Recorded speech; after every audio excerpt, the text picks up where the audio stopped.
Hey guys, back with another video. Today I'm talking about 3 crypto narratives that I'm speculating on.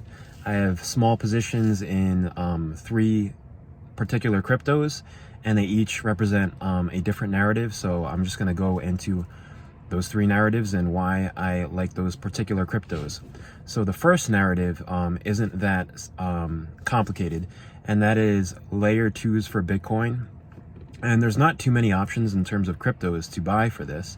I haven't gotten into the ordinal craze. I kind of do want to get into that and figure it out and see if, see how that works, but I haven't gotten into that yet. But the crypto that I'm buying is STX. And STX has been around for a while, and it's like really one of the only layer 2s out there for Bitcoin that you can buy as a crypto.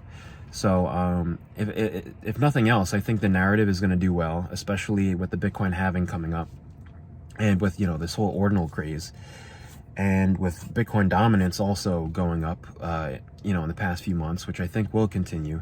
And especially if the Bitcoin dominance does continue to go up, I really like this narrative for kind of the short to medium term. And so yeah, that's why I have STX. Again, it's not a super huge position. These are just small speculations, definitely less than 5% of my portfolio is in these combined. So it's just speculation, and none of this is financial advice. Very risky. But that's it for the first narrative. The second narrative is something that we haven't been hearing anything about lately for like years, I feel like. So I think when we do have this narrative, it will pump a lot from where it is now. And that is DAGs, which I believe stands for directed acyclic graphs.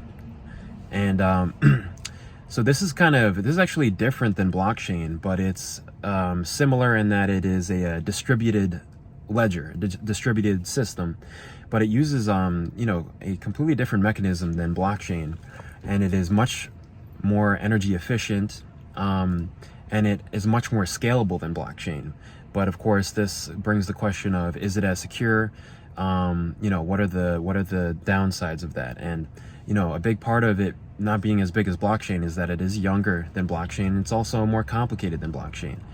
So it is yet to be seen if it will serve, if it is better or worse than blockchain, or if it's just better at certain use cases than blockchain. It is yet to be seen. I mean, even blockchain hasn't really found its product market fit, other than really Bitcoin and some of these stable coins, in my opinion. But for that narrative, the token that I've chosen to go with, a lot of people like HBAR, which I believe is the largest one currently, has the largest market cap currently of any of these DAG cryptos. But the one that I've gone with is Constellation DAG, which only has a market cap of around $50 million. Its fully diluted market cap, I believe, is under $150 million. And it's actually been around for a long time, I believe, around maybe 5 years, maybe a little more. And they have a lot of interesting partnerships. They've actually partnered with the U.S. military, the Department of Defense, to be more specific. And they've had that partnership for a while, and they just renewed that partnership in a phase 2. Which is actually very impressive, because the majority of phase 1 partnerships with the Department of Defense do not enter into phase 2.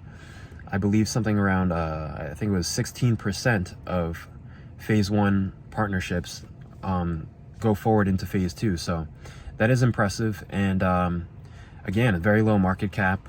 So when we do have that narrative pump, I think it could go up huge. Also, I really like the team behind them. They seem very intelligent.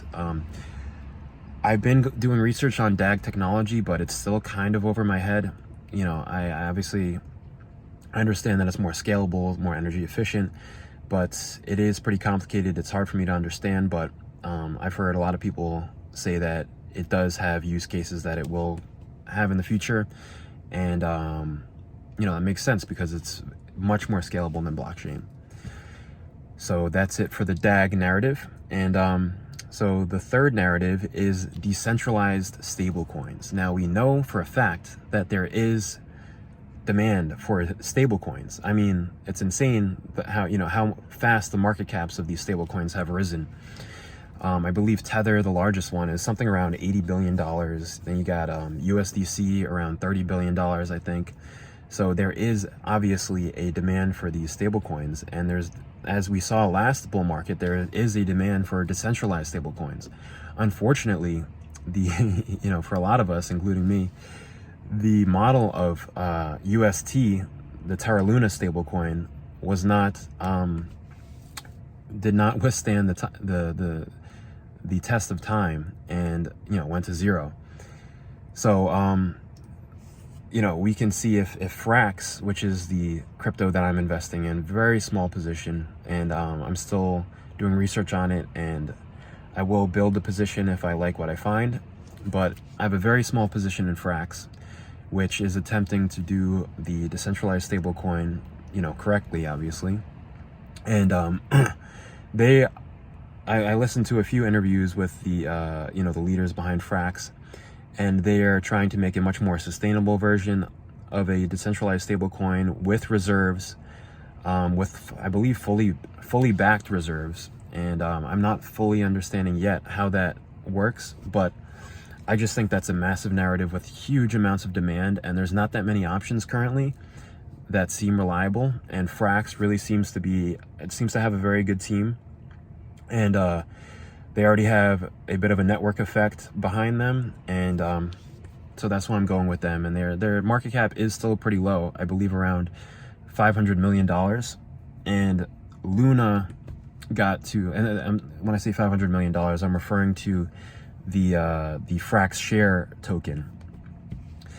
And Luna, I believe, got to it's definitely somewhere between 40 and 60 billion dollars. I think it got to around 60 billion dollars at its peak. So obviously $500 million to $60 billion, if it were to make that kind of a move, that would be about 100x from where we are now. Yeah.